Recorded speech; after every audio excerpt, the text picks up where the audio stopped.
Hola, ¿qué tal? Espero que estés muy bien. Dios me le bendiga. Gracias por unirte a este estudio de la Palabra de Dios. El estudio de la Escuela Sabática, lección para esta semana es la número 9 y continuamos con el tema de la ley de Dios. En esta oportunidad, el título para esta lección es ¿Cómo vivir la ley? Que no sea únicamente una enseñanza, sino una práctica para nosotros. Así que vamos a profundizar en algunos detalles de la ley de Dios, pero también otras leyes que recibió el pueblo de Dios por medio de Moisés. Sin más, quédate conmigo, ya casi iniciamos.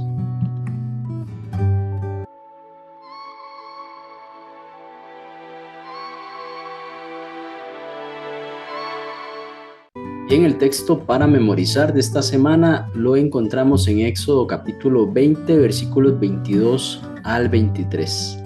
Dice así la palabra de Dios, ahí está en su pantalla. El Señor dijo a Moisés, así dirás a los israelitas, ustedes han visto que les hablé desde el cielo. No hagan ningún dios de plata ni de oro para ponerlo junto a mí. Bien, básicamente la entrega de la ley de Dios significó también para Israel marcarlos o diferenciarlos, hacer un pueblo diferente de las otras naciones.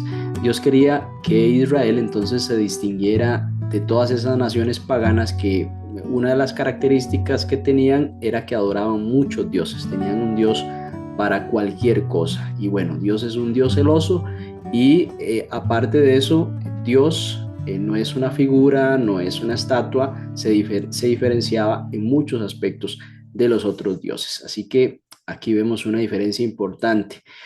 Tampoco se tenía que diferenciar por poder militar o por riquezas. Aún así, Dios los acompañaba en algunas luchas importantes y era Dios quien peleaba la batalla. Esta característica era más por vivir bajo su liderazgo y su autoridad. Dios era el que indicaba qué camino debía tomar el pueblo cuando iba avanzando y también pues lo iba a defender si así se necesitara. Vemos también cómo se manifiesta una administración de las leyes de Dios. Alguien tenía que administrar estas leyes ya en el pueblo. Para eso existían los jueces que básicamente debían aplicar la ley con justicia, como hoy conocemos también.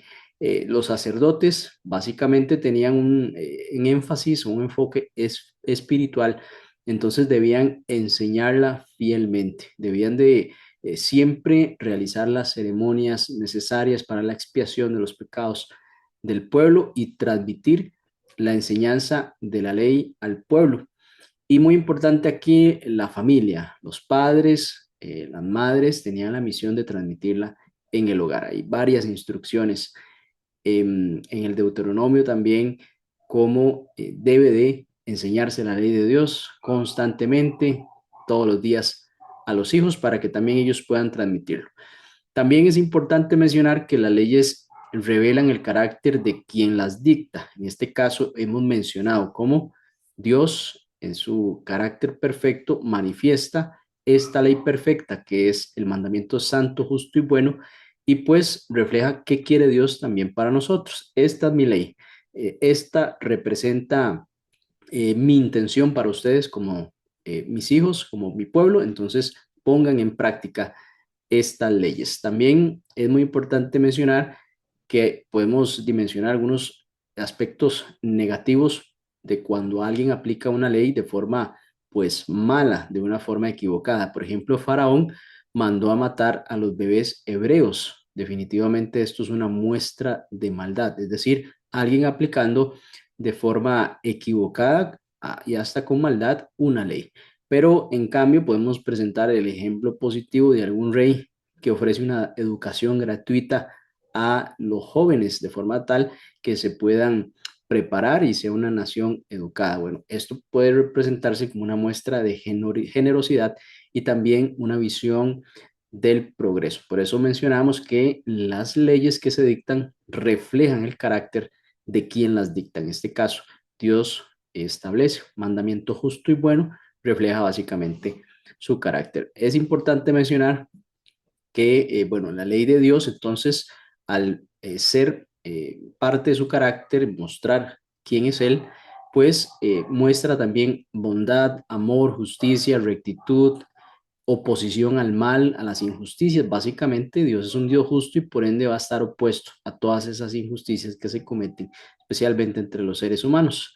La ley es santa, es justa y entonces también Dios lo es y eso quiere que nosotros también lo entendamos, lejos de solamente leer y pues conocer lo que la ley es. Dios quiere que le conozcamos a Él. Bueno, ¿y cuál es el propósito de la ley? Básicamente crear un ambiente seguro para una vida abundante.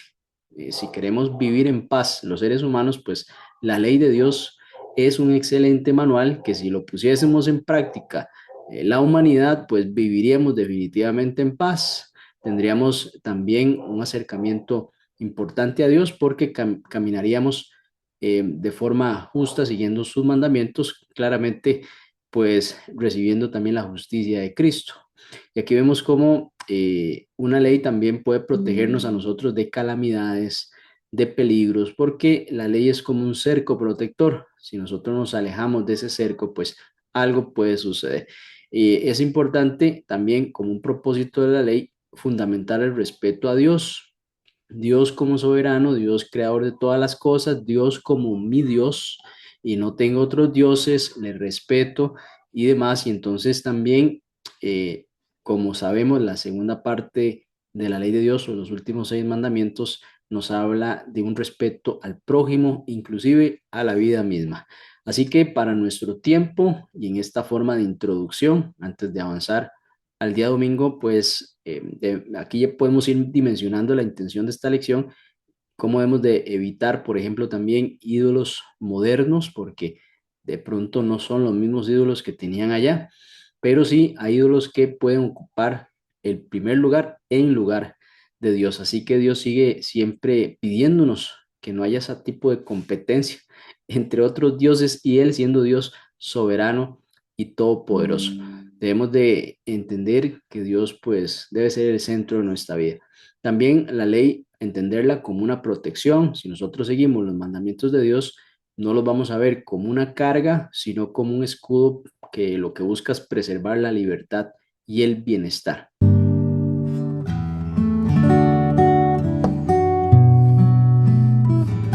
Bien, analicemos el código del pacto. ¿De qué se trata? Bueno, veamos su contexto. En la ley del Sinaí, los 10 mandamientos en Éxodo 20, dados por Dios, escritos por su dedo, pues son principios universales y también pues los mismos llevan justicia y son santos. El mandamiento es justo, santo y bueno.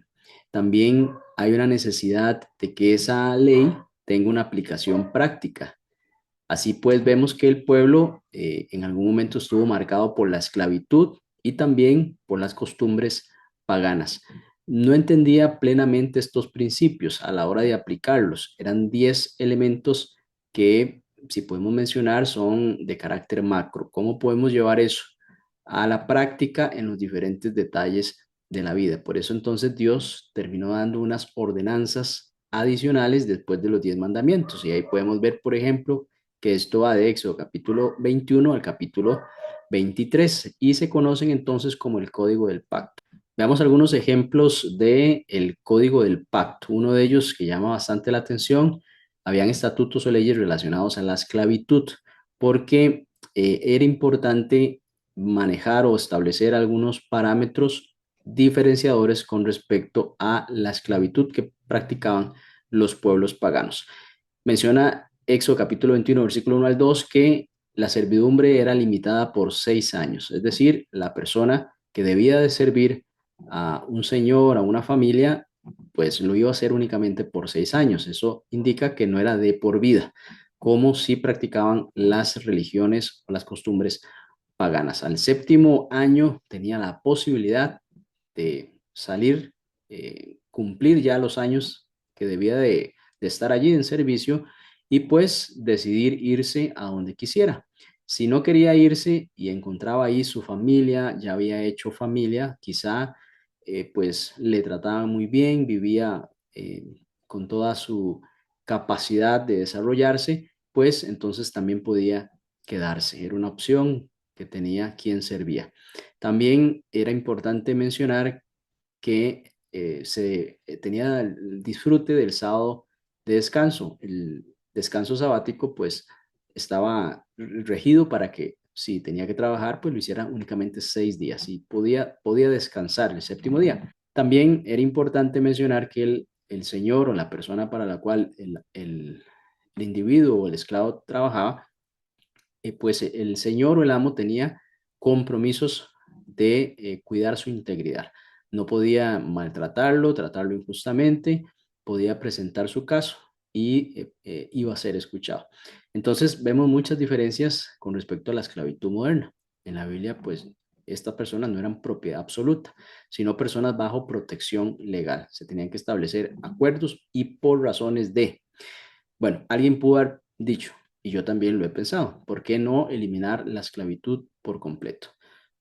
En este caso, pues debemos de analizar que en ese tiempo la esclavitud era algo muy común y pues el pueblo venía de muchas costumbres que debían de desarraigarse también poco a poco. Habían elementos importantes dentro de los 10 mandamientos que sí debían de mantenerse y respetarse, como no tener otros dioses. Eso sí implicaba pues directamente cambiar a Dios por algún objeto, alguna estatua. En este caso, esta cultura de esclavitud debía de ir desarraigándose poco a poco. De hecho, cuando ya llegamos al Nuevo Testamento, podemos ver cómo Pablo enseña que ya no hay más esclavo, ya no hay más amo, y busca pues ir a la dignidad humana que en su principio así también Dios lo había establecido. En un principio eso no existía, sino que fue por invención humana que se arrastraban estas costumbres. Bueno, Dios buscando primero hacer un estatuto de forma de protección de las personas, de tener su capacidad incluso de servir solo por cierto tiempo, de ser protegidas por leyes del pueblo mismo. Entonces, así se estableció en este capítulo. Posteriormente, hay un avance en quitar esta costumbre que pues se vivía tanto en Egipto como en pues otros pueblos que circundaban también al pueblo de Israel.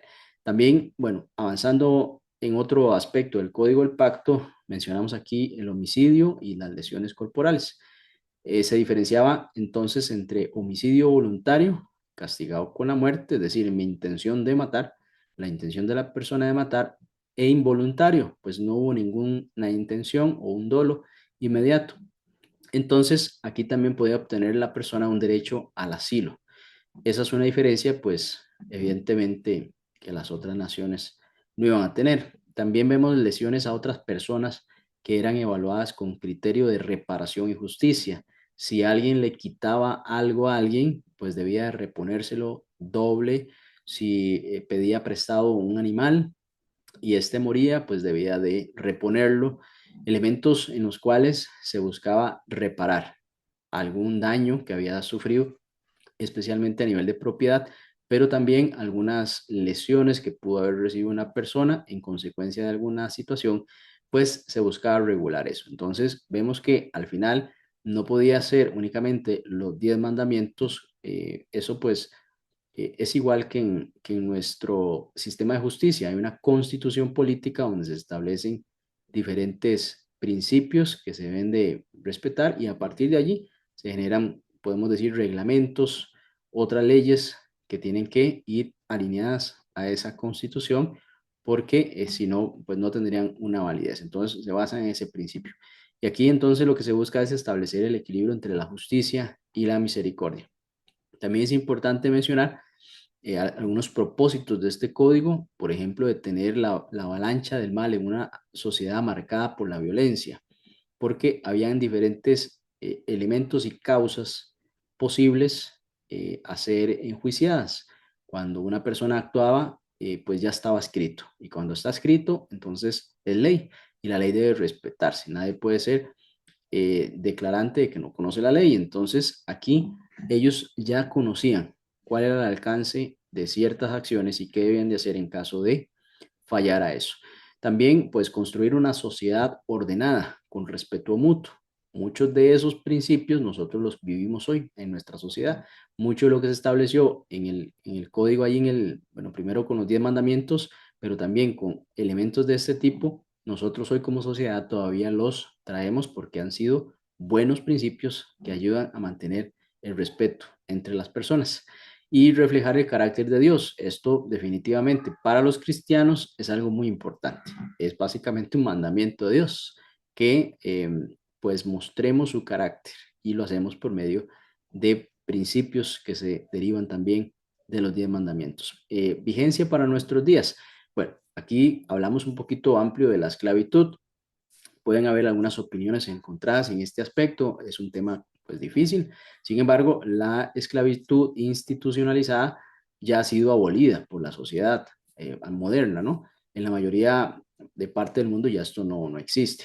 Algunos rasgos podrán persistir de esa línea que fue un invento del ser humano, como la explotación laboral, trabajadores mal pagados o sin derechos o sin descanso, quizá la trata de personas, algo que ya ha sido penalizado, ¿no? Mujeres, niños, personas con vulnerabilidad, eso se ha visto.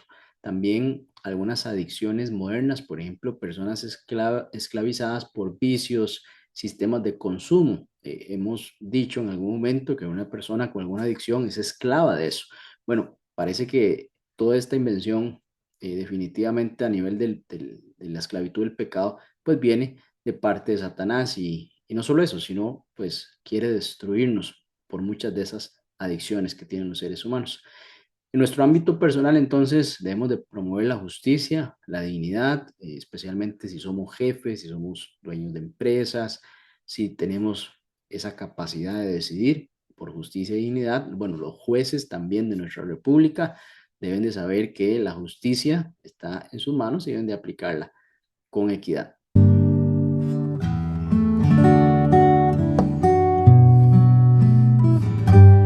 Bien, vamos a analizar un poco más algunas leyes adicionales relacionadas ahora entre el capítulo 22 y el 23. Había una justicia en la vida cotidiana. Eso era básicamente el énfasis de los 10 mandamientos y estos códigos, este código del pacto que se estableció para ampliar justamente lo que debía hacerse. Entonces Dios en su misericordia dio a Israel estas leyes que regulan las relaciones sociales, también los derechos a la propiedad. Dios considera importante respetar la propiedad de los demás. Por ejemplo, habían accidentes con animales que se prestaban. Si un toro dañaba a otro, si sucedía algún imprevisto, pues cosas suceden, pero habían formas de enmendar eso. Robo o venta de animales también, habían leyes relacionadas a eso.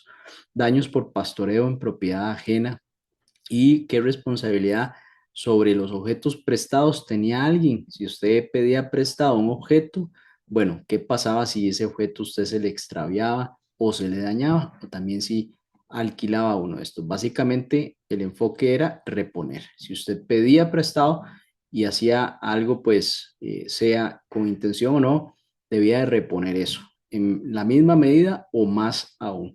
Estas normas entonces mostraban que la justicia de Dios abarcaba cualquier aspecto de la vida diaria. Entonces nosotros no podemos desatender también aspectos de la vida diaria en términos de justicia. Debemos de velar y ser cuidadosos en esos aspectos también que son pequeños.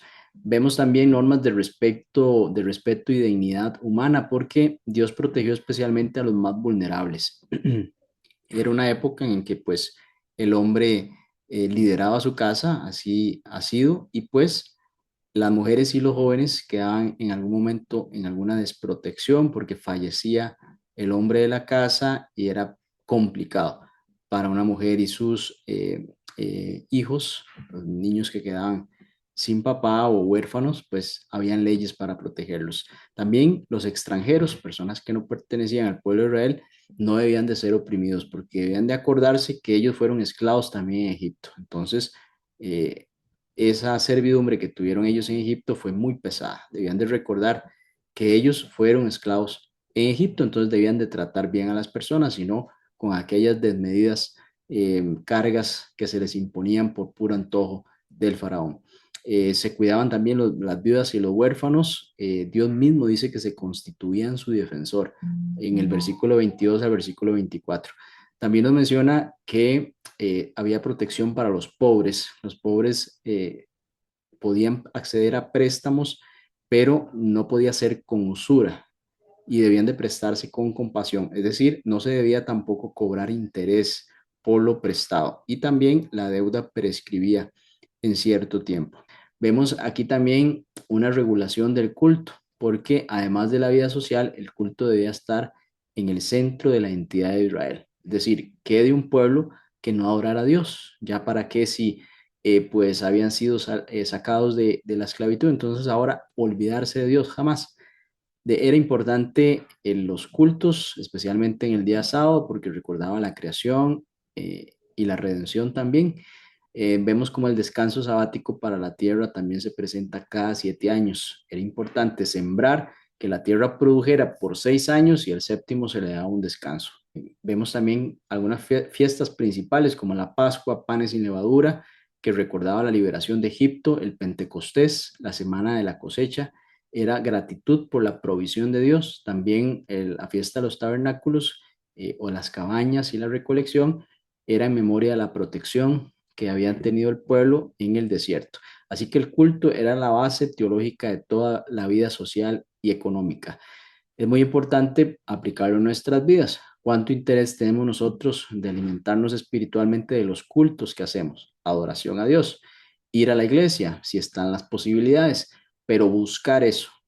Si usted no va a la iglesia, siente que necesita ir, que quiere ir, que extraña ir, bueno, es importante buscar mantener una línea de adoración con nuestros cultos, sea en nuestra casa también o en congregación. ¿Qué aplicación le podemos dar a nuestros días? Bueno, hay una responsabilidad. Dios nos llama a ser justos en lo pequeño. Es importante en los negocios, préstamos, trabajo, cuidado de bienes ajenos. No podemos descuidar eso porque hasta ahí Dios se manifiesta con estas enseñanzas. Dios quiere que usted y yo seamos fieles en lo poco. Entonces, si Él puso detalles en todas estas cosas, es porque Dios se fija en los detalles. Debemos de aplicar la compasión, proteger y dignificar a quienes no tienen poder, personas vulnerables, extranjeros, personas migrantes, pobres, que pueden estar expuestos. Bueno, ayudar con propósito, así le llamo yo. Ayudar con propósito es que tu ayuda sea efectiva. Buscar la mejor forma de ayudar. Y pues la adoración es muy importante que nosotros mantengamos eso en nuestros días. Las fiestas recordaban básicamente la historia de la salvación y pues hoy también necesitamos momentos de memoria, de gratitud hacia Dios como creador y redentor. Pues muchas de estas fiestas terminaron con el ministerio de Cristo, el sábado de la creación continúa. Sin embargo, al estudiar todas estos detalles, uno encuentra grandes enseñanzas y cómo podemos recordar a Dios en cada uno de los días o momentos que nos ha liberado. Muy importante entonces decir que la ley de Dios no solo regula actos solemnes al culto o la adoración hacia Él, sino también la forma en que tratamos a los demás, porque Dios busca que su pueblo viva un equilibrio, sí, entre justicia, misericordia y adoración. No podemos solo pensar en ir a adorar, pero no tenemos un equilibrio en nuestra vida diaria. Eso a nosotros nos recuerda que todas las relaciones humanas que tengamos deben de reflejar su carácter.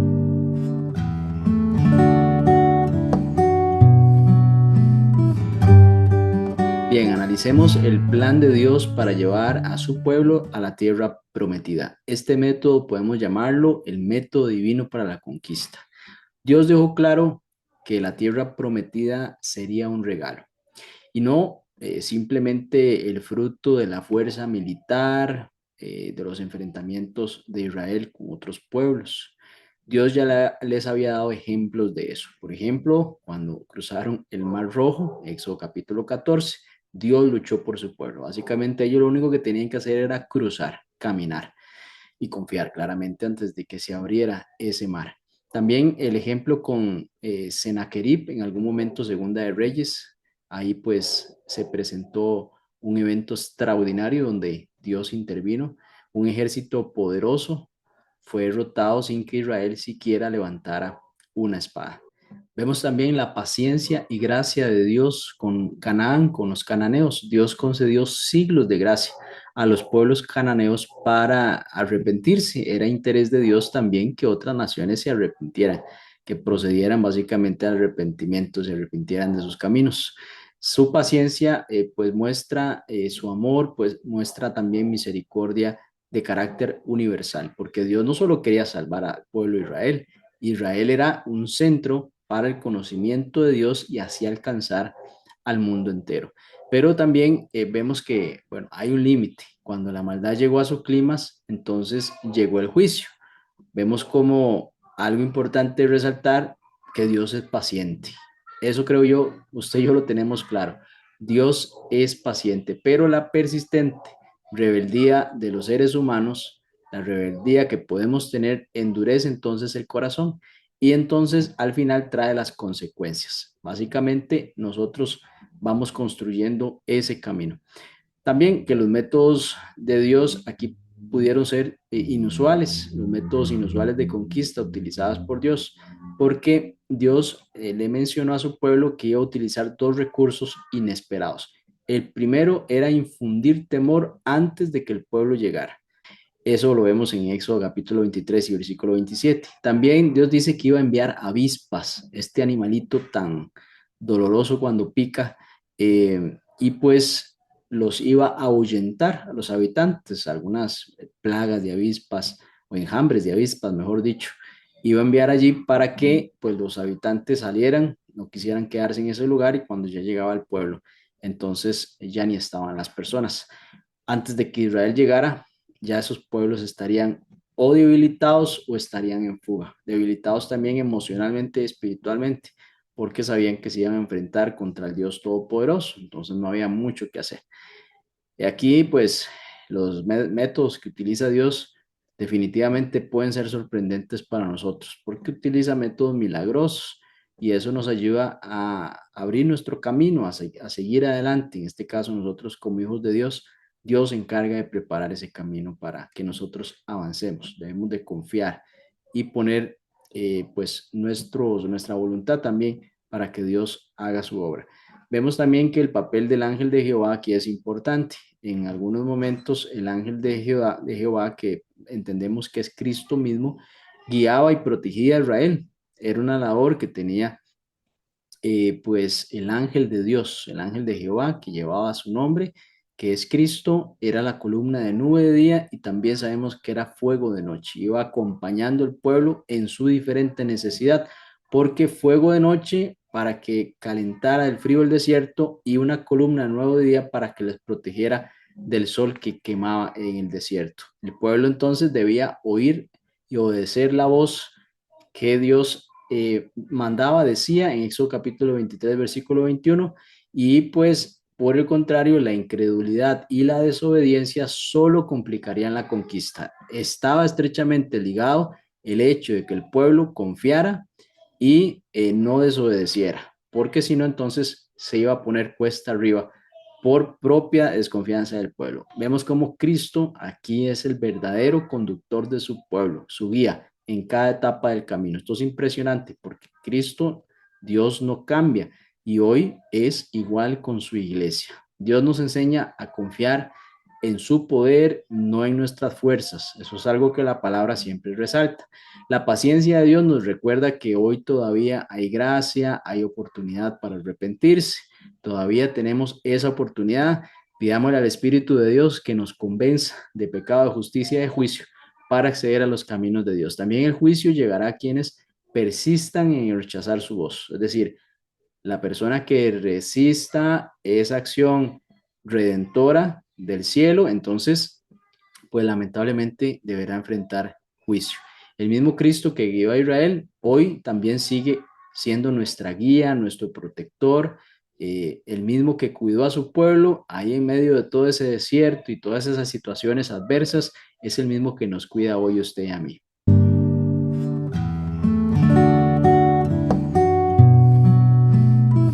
Muy bien, vamos a conocer qué es la ley del talión. Básicamente el texto lo encontramos en Éxodo capítulo 21, versículo 24. Dice, ojo por ojo, diente por diente, mano por mano, pie por pie. Jesús también hizo una referencia a esta definición conforme a las enseñanzas. Quería mostrar realmente cuál es la intención de esta frase, de esta forma de definir pues cuando algo sucedía. El objetivo principal de esta ley del talión, como se le llama, es básicamente evitar la venganza personal, porque el que determinaba lo que era justo era un juez, no la persona. Se le ponía límites a la violencia también y represalias desproporcionadas. Si alguien fallaba, bueno, se debía de enmendar esa situación de forma proporcionada al daño. También se aseguraba que la justicia fuese impartida por personas autorizadas como un juez, una persona que debe ser imparcial en estos casos y evaluar la situación y entonces también cómo se debe pagar. Y no pues por impulsos humanos, porque cuando nosotros nos pasa algo, lo que normalmente queremos hacer es vengarnos. Y bien la palabra dice que la venganza es del Señor. Entonces, en la práctica, muchas veces no necesariamente se aplicaba literalmente, ojo por ojo, sino que se establecía una compensación que era justa, sea en bienes o también en dinero.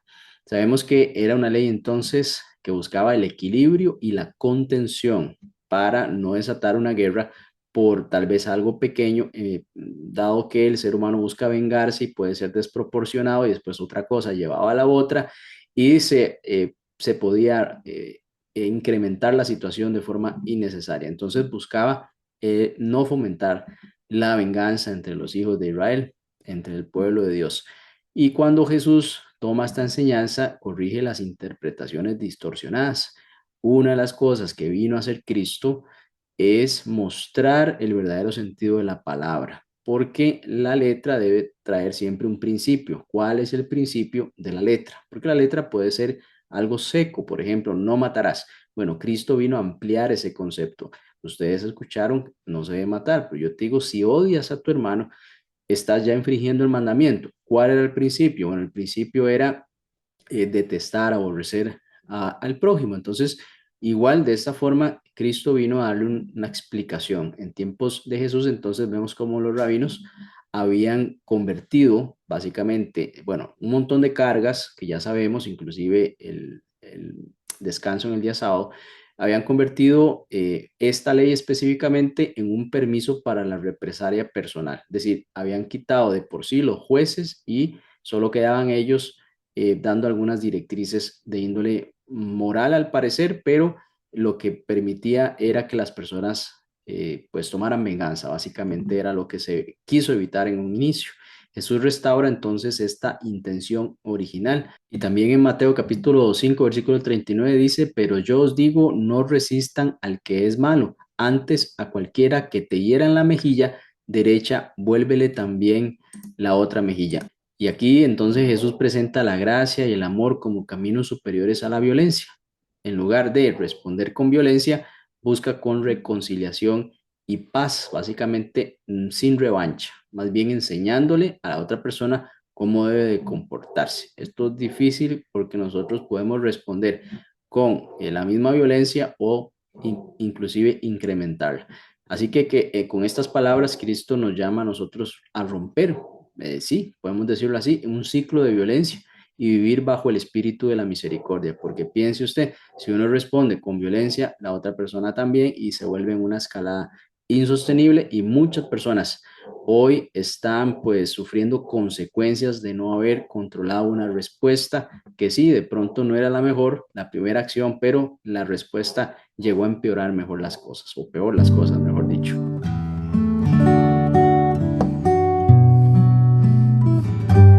Para ir finalizando, debemos analizar algunos aspectos de venganza y justicia divina. El mandato básicamente es no se venguen ustedes mismos, según Romanos 12:19. Y la promesa es mía la venganza, yo pagaré, dice el Señor.